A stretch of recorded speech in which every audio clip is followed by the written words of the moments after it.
Objectives of population studies.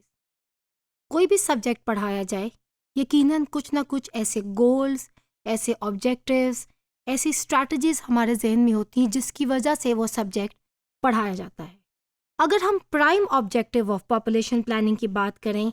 Most importantly it is to educate people. خاص طور پہ ہمارے جیسے ملک میں جہاں پہ تعلیم کی کمی ہے، اویئرنیس کی کمی ہے، پاپولیشن اسٹڈیز اینڈ ڈائنامکس جیسے جو سبجیکٹ ہیں یہ لوگوں کو اویئر کر سکیں گے،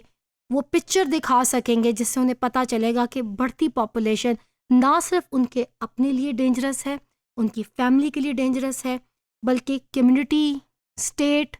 اور ایون جیسا کہ ہم گلوبلی ایک دوسرے سے کنیکٹڈ ہیں، یہ پوری دنیا کے لیے ڈینجرس ہے. اسکارسٹی آف ریسورسز یقیناً ہمارے لیے مسائل کا سبب بنتے ہیں. مزید اگر ہم بات کریں جیسا کہ پاپولیشن اسٹڈیز اینڈ ڈائنامکس کے آبجیکٹیوز ہیں، تو اگر ہم اس کو کنسیڈر کریں تو یہ یقیناً بات کرتا ہے ہمارا نالج، ہمارے awareness, size of the population, کتنی ہماری سائز ہے، کمپوزیشن آف دا پاپولیشن، کتنے فیصد مرد ہیں، کتنے فیصد عورتیں ہیں. ہم پاکستان کے اندر اس بحث کے اندر جاتے ہیں اور ہمارے بہرحال اسٹیٹسٹیکل بیورو کی طرف سے اور ہمارا کچھ عرصہ پہلے سینسس کی رپورٹ بھی آئی، پاکستان میں خواتین اور مردوں کی تعداد تقریباً 50-50 ہے،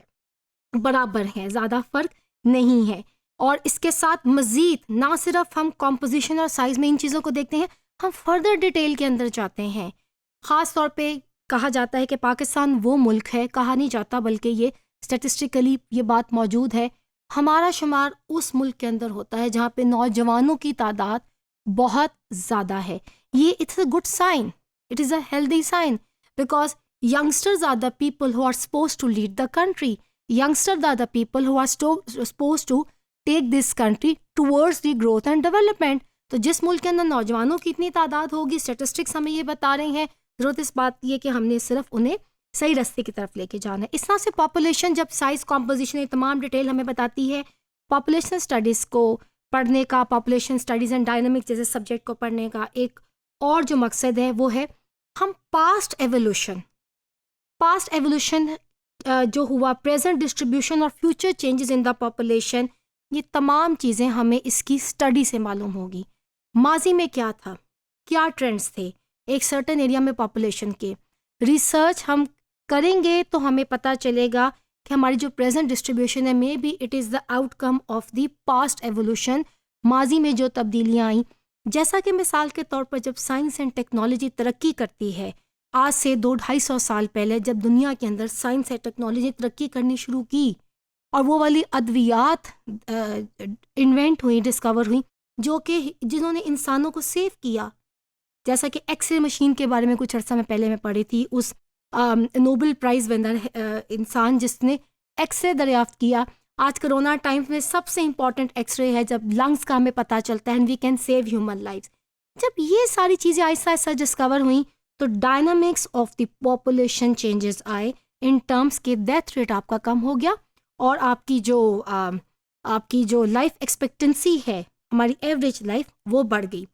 تو پاپولیشن ڈائنامکس سبجیکٹ کے اندر ہمیں ماضی میں یہ ساری باتیں پتہ چلتی ہیں، ہمیں اپنی پریزنٹ ڈسٹریبیوشن پتہ چلتی ہے، اور اسی کی بنیاد پر we can bring the future changes.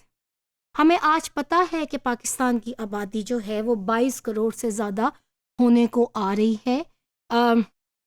تو ہمیں اس بات کی اشد ضرورت ہے، اور اس زیادہ آبادی کی وجہ سے جو مسائل ہیں، ہم اگر آج اس سے آشنا ہیں، ہم نظر اس پہ رکھ رہے ہیں، تبھی ہم فیوچر چینج کے اوپر سوچ سکتے ہیں. چائنا کی جب آبادی ایک سرٹن لیول سے بہت آگے چلے گی تو چائنا نے یہ پالیسی اپنائی، انہوں نے اس بات کو اپنی قانون سازی کا حصہ بنایا کہ میرڈ کپل کو کہا گیا کہ ایک بچے سے زیادہ وہاں پہ بچہ پیدا نہیں ہوگا، اور بہت سال تک یہ پالیسی وہاں پہ چلی، جس سے کہ چائنا کی آبادی کنٹرول بھی ہوئی. اب انہوں نے فیوچر جب پلاننگ کی تو اس کے اثرات بھی آئے ایک سرٹن لیول پہ، انہوں نے اپنی آبادی کو سہولیات دیں، اور آج چائنا کا شمار دنیا کے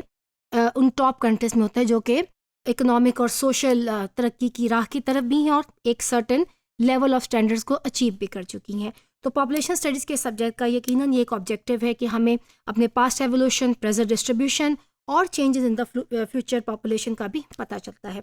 فردر ہمارا ٹرینڈ کس طرف جا رہا ہے، کون سے ایسے سوشل اکنامک، پولیٹیکل پیرامیٹرز ہیں جو کہ پاپولیشن سے ایسوسیٹیڈ ہے، ایجوکیشنل لیول،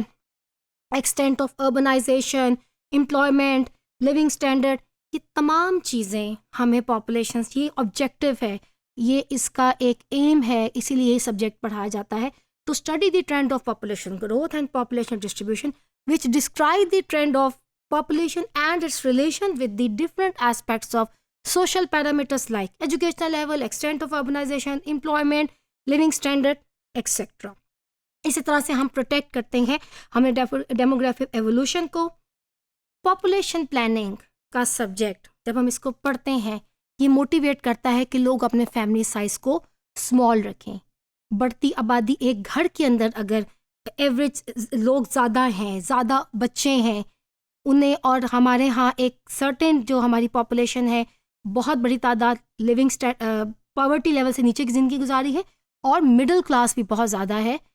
پاپولیشن جیسے پلاننگ سبجیکٹ کا ایک بڑا آبجیکٹیو یہ ہے کہ لوگوں کو موٹیویٹ کیا جائے اویئرنیس کے ساتھ ساتھ کہ اپنے فیملی سائز کو اسمال رکھیں تاکہ وہ کنٹریبیوٹ کر سکیں in a positive way towards the development and growth of the society and your state.